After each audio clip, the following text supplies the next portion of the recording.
Hello നമസ്കാരം കൂട്ടുകാരെ. നമ്മൾ യൂണിവേഴ്സിറ്റി LGS അതുപോലെ LGS മെയിൻസിനായിട്ട് അതിൻ്റെ സിലബസ് വൈസ് ആയിട്ടുള്ള ക്ലാസ്സുകളാണ് ഇപ്പോൾ പഠിച്ചുകൊണ്ടിരിക്കുന്നത്. അതിൽ ജീവശാസ്ത്രവും പൊതുജനാരോഗ്യവും എന്ന് പറയുന്ന വിഷയവുമായി ബന്ധപ്പെട്ട ഒരു ചാപ്റ്ററിലോട്ട് കടക്കുകയാണ്.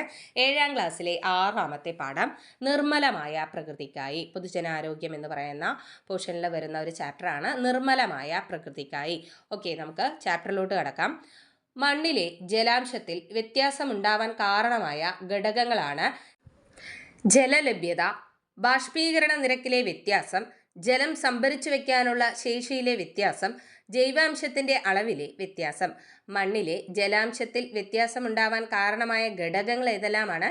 ജലലഭ്യത, ബാഷ്പീകരണ നിരക്കിലെ വ്യത്യാസം, ജലം സംഭരിച്ചു വയ്ക്കാനുള്ള ശേഷിയിലെ വ്യത്യാസം, ജൈവാംശത്തിന്റെ അളവിലെ വ്യത്യാസം എന്നിവ.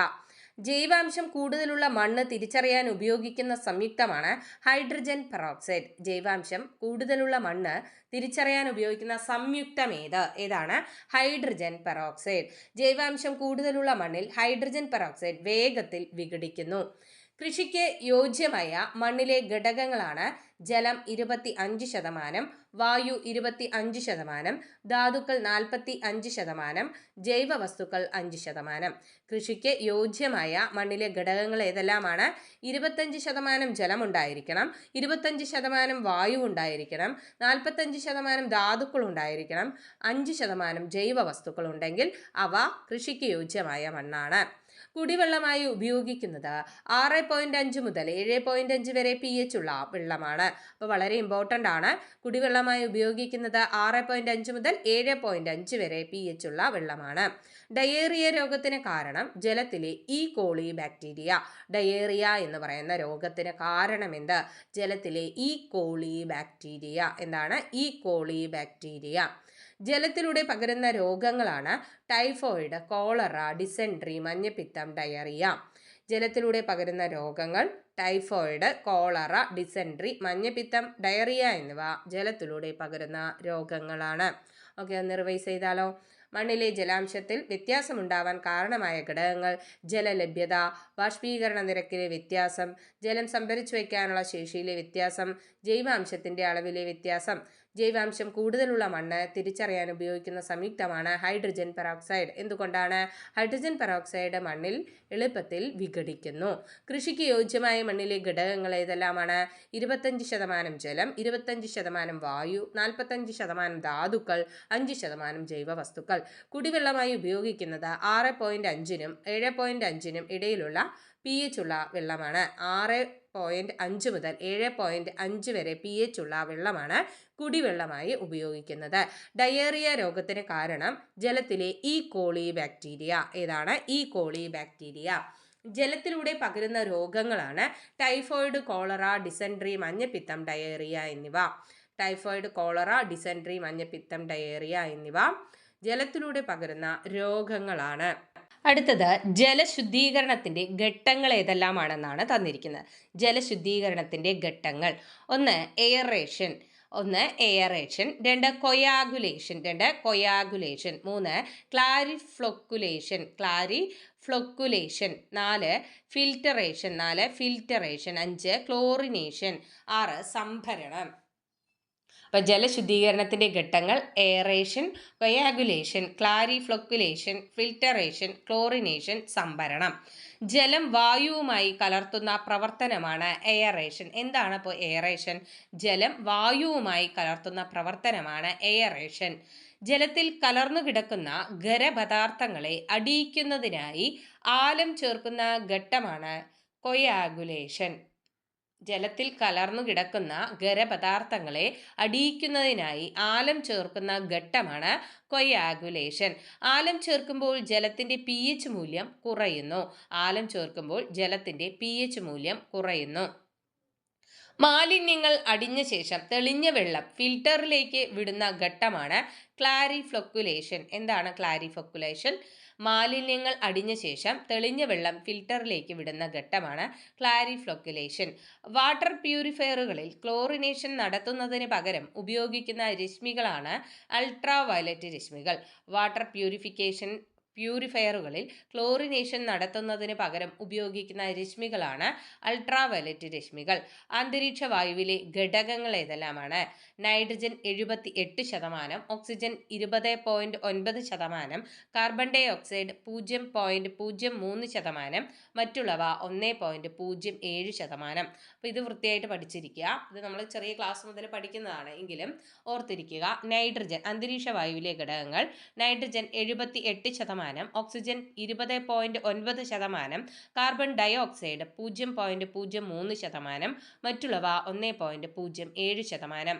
വാഹനങ്ങളിൽ നിന്നുള്ള പുകകളിലൂടെ പുറത്തുവരുന്ന വാതകമാണ് കാർബൺ മോണോക്സൈഡ്. വാഹനങ്ങളിൽ നിന്നുള്ള പുകയിലൂടെ പുറത്തുവരുന്ന വാതകം ഏതാണ്? Carbon monoxide. കാർബൺ മോണോക്സൈഡും ഹീമോഗ്ലോബിനും ചേർന്നുണ്ടാകുന്നത് കാർബോക്സി ഹീമോഗ്ലോബിൻ. കാർബൺ മോണോക്സൈഡും ഹീമോഗ്ലോബിനും ചേർന്നുണ്ടാകുന്നത് കാർബോക്സി ഹീമോഗ്ലോബിൻ. കാർബോക്സി ഹീമോഗ്ലോബിൻ രക്തത്തിലേക്ക് ഓക്സിജൻ ആഗിരണം ചെയ്യാനുള്ള ശേഷി കുറയ്ക്കുന്നു. കാർബോക്സി ഹീമോഗ്ലോബിൻ രക്തത്തിലേക്ക് ഓക്സിജൻ ആഗിരണം ചെയ്യാനുള്ള ശേഷി കുറയ്ക്കുന്നു. വിറക്, കൽക്കരി എന്നിവ കത്തുമ്പോൾ പുറത്തുവരുന്ന വാതകമാണ് കാർബൺ ഡൈ ഓക്സൈഡ്.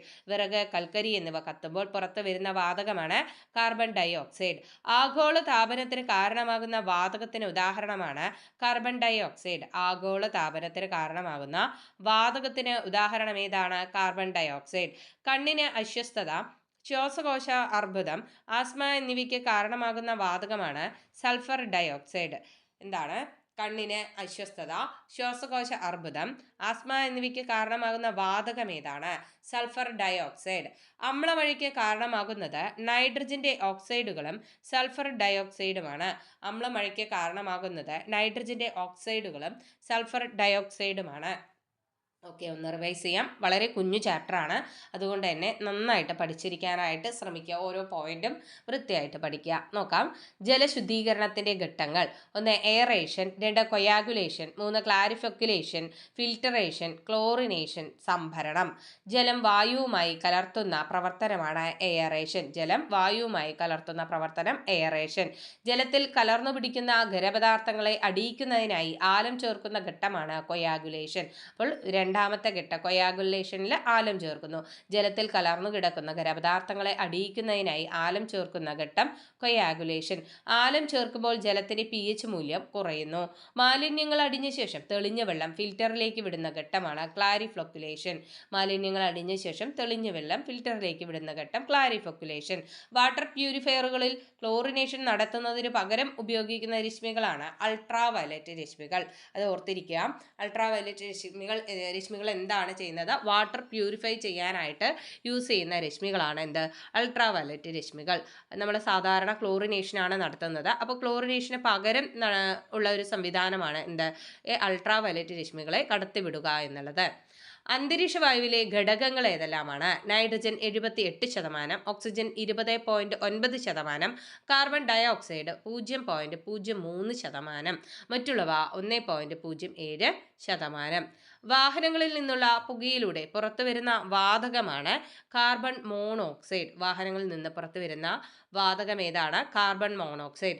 കാർബൺ മോണോക്സൈഡും ഹീമോഗ്ലോബിനും ചേർന്നുണ്ടാകുന്നത് കാർബോക്സി ഹീമോഗ്ലോബിൻ. കാർബൺ മോണോക്സൈഡും ഹീമോഗ്ലോബിനും ചേർന്നുണ്ടാകുന്നത് കാർബോക്സി ഹീമോഗ്ലോബിൻ. കാർബോക്സി ഹീമോഗ്ലോബിൻ രക്തത്തിലേക്ക് ഓക്സിജൻ ആഗിരണം ചെയ്യാനുള്ള ശേഷി കുറയ്ക്കുന്നു. വിറക്, കൽക്കരി എന്നിവ കത്തുമ്പോൾ പുറത്തുവരുന്ന വാതകമാണ് കാർബൺ ഡൈ ഓക്സൈഡ്. ആഗോള താപനത്തിന് കാരണമാകുന്ന വാതകത്തിന് ഉദാഹരണമാണ് കാർബൺ ഡൈ ഓക്സൈഡ്. ആഗോള താപനത്തിന് കാരണമാകുന്ന വാതകത്തിന് ഉദാഹരണമാണ് കാർബൺ ഡൈ ഓക്സൈഡ്. കണ്ണിന് അസ്വസ്ഥത, ശ്വാസകോശാർബുദം, ആസ്മ എന്നിവയ്ക്ക് കാരണമാകുന്ന വാതകമാണ് sulphur dioxide. Sulphur dioxide കണ്ണിന് അസ്വസ്ഥത, ശ്വാസകോശാർബുദം, ആസ്മ എന്നിവയ്ക്ക് കാരണമാകുന്നു. അമ്ലമഴയ്ക്ക് കാരണമാകുന്നത് നൈട്രജന്റെ ഓക്സൈഡുകളും സൾഫർ ഡൈ ഓക്സൈഡുമാണ്. അമ്ലമഴയ്ക്ക് കാരണമാകുന്നത് നൈട്രജന്റെ ഓക്സൈഡുകളും സൾഫർ ഡൈ ഓക്സൈഡുമാണ്. ഓക്കെ, കിട്ടിയല്ലോ. ഇതിൽ ഏകദേശം എല്ലാ പോയിന്റ്സും കിട്ടിക്കാണുമെന്ന് വിചാരിക്കുന്നു. വളരെ കുഞ്ഞു ചാപ്റ്ററാണ്. ഓക്കെ, നമുക്ക് അടുത്ത ക്ലാസ്സിൽ കാണാം. താങ്ക്